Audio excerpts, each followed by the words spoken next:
Legal language में कई सारे शब्द हैं जो लैटिन, ग्रीक और फ्रेंच से लिए गए हैं। उन लीगल टर्म्स को हम सुनते तो कहीं बार हैं, लेकिन उनके मीनिंग में हम लोग काफ़ी ज़्यादा घपला जाते हैं। तो इसी तरह से हम आज एक सीरीज़ चालू कर रहे हैं जिसकी हर वीडियो में हम तीन तीन वर्ड्स लेंगे और उसके कॉन्सेप्ट पे वर्क करेंगे। Hey everybody, I welcome you all to my channel Paper Monkey. लेकिन इस वीडियो को देखने के पहले अगर आपने अब तक हमारे चैनल को सब्सक्राइब नहीं करा है तो प्लीज़ नीचे जाइए और इस चैनल को सब्सक्राइब कर दीजिए। तो चलिए चलते हैं हमारे आज के पहले टॉपिक पे, और हमारा आज का पहला टॉपिक है bail. If a person has committed a crime, of course he has to go behind the bars. पर वहीं दूसरे हाथ पे हमारा कॉन्स्टिट्यूशन ये गारंटी करता है that every person has the right to get a reasonable bail. पर वो रीजनेबल बेल क्यों और किन कंडीशन पे? आइए सबसे पहले देखते हैं कि रीजनेबल बेल क्यों ग्रांट करी जाती है। बेल बेसिकली इसलिए ग्रांट करी जाती है क्योंकि हमारा कॉन्स्टिट्यूशन कहता है that every person has a right to approach a lawyer. वो अपने प्रोसिक्यूशन को जारी रख सकता है और कहीं ना कहीं अक्यूज उसे हेल्प कर सकता है टू गेट द एक्यूरेंट एविडेंस। अब आइए इसकी कंडीशंस देखते हैं।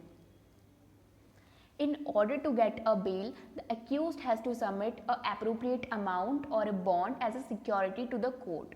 और आपका मनी और बॉन्ड इस चीज़ की अश्योरेंस होता है कि when ever the court calls upon you will appear in the court.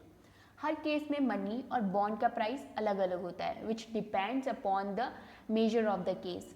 मान लीजिए अगर माइनॉर सा केस है तो उसमें आपको काफ़ी माइनॉर सा अमाउंट पे करना होगा और वो यूजुअली शेड्यूल में ऑलरेडी मेंशन होता है। पर अगर किसी तरह का हीनियस क्राइम है, सीरियस क्राइम है, तो उस सिचुएशन में जज के डिस्क्रिप्शन पे बेस्ड करता है कि कितना अमाउंट एज ए सिक्योरिटी रखना है या नहीं। पर मान लीजिए अगर केस मर्डर या फिर ट्रीजन्स का है या काफ़ी हीनियस केस है तो उस सिचुएशन में जज चाहे तो बेल ग्रांट ना भी कर सकते हैं। उस सिचुएशन में हमेशा ये डेंजर होता है दैट द अक्यूज में फ्ली और ही में कॉज अनादर हार्म। इस सिचुएशन में हमारी सोसाइटी के ऊपर डेंजर होता है। इस कंडीशन में जजेस डिनाई कर सकते हैं बेल को।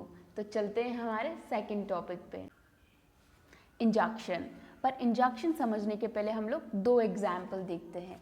मान लीजिए आपने एक नया घर खरीदा है और आप उस घर में शिफ्ट हो चुके हैं, पर आपके जो पड़ोसी है वो हर रात काफ़ी ज़ोर ज़ोर से गाने बजाते हैं जिसकी वजह से आप सो नहीं पाते हैं। और दूसरी कंडीशन है, मान लीजिए आपके घर के पास ही एक बेसबॉल स्टेडियम बन चुका है और उस बेसबॉल स्टेडियम से हर रात आपकी विंडोज से अपने घर में इतनी लाइट आती है कि तब भी आप सो नहीं पाते हैं, काफ़ी डिस्टर्ब होता है। तो इस बॉदरसम और इस न्यूसेंस को आप कैसे हटाएंगे? हर बार सिंपली रिक्वेस्ट करना अगर आपकी प्रॉब्लम को सॉल्व नहीं कर पाता है तो इस कंडीशन में आप कोर्ट को अप्रोच करेंगे और इंजंक्शन डिमांड करेंगे। इंजंक्शन एक तरह की लीगल रेमेडी होती है। यदि आप किसी व्यक्ति को चाहते हैं कि जिस ड्यूटी को करने के लिए वो बाउंड है वो उस ड्यूटी को फुलफिल करे, या फिर आप किसी व्यक्ति को किसी काम करने से रिफ्रेन करना चाहते हैं जो कि एक तरह का न्यूसेंस और बॉदरसम है, इस दो कंडीशन में आप कोर्ट से इंजंक्शन डिमांड कर सकते हैं। लेकिन मान लीजिए कि कोर्ट ने इंजंक्शन ऑर्डर कर दिया है बट स्टिल जो अक्यूज्ड है वो उस इंजंक्शन को फुलफिल नहीं करता है, तो उस कंडीशन में कोर्ट उसके ऊपर पेनल्टी और कुछ कुछ केसेस में इम्प्रिजनमेंट तक दे सकती है। तो चलते हैं हमारे तीसरे टॉपिक पे। हमारा तीसरा टॉपिक है नोटरी। इसे भी समझने के पहले हम एक एग्जाम्पल को देखते हैं। मान लीजिए अभी मैं इंडिया में हूँ लेकिन मैं चाहती हूँ अमेरिका में एक घर लेना, तो क्या जो मेरे डॉक्यूमेंट्स इंडिया के हैं वो इसी तरह से अमेरिका में एक्सेप्ट हो जाएंगे? नहीं, उसके लिए मुझे मेरे हर डॉक्यूमेंट को नोटरी करवानी होगी। जो पर्सन नोटरी करता है डॉक्यूमेंट्स पे उस लॉयर को 10 इयर्स का एक्सपीरियंस होना नेसेसरी है। जो व्यक्ति नोटरी करता है उसे स्टेट गवर्नमेंट ही अपॉइंट करती है और ये व्यक्ति ये विटनेस करता है कि जिस डॉक्यूमेंट पे साइन किए गए हैं वो उसी व्यक्ति को बिलोंग करते हैं, वो उसके कंटेंट्स को लेके अवेयर है और वो विलिंग है that he actually want to do that thing. हर तरह के ट्रांजैक्शन और डॉक्यूमेंट पे नोटरी करना नेसेसरी होती है।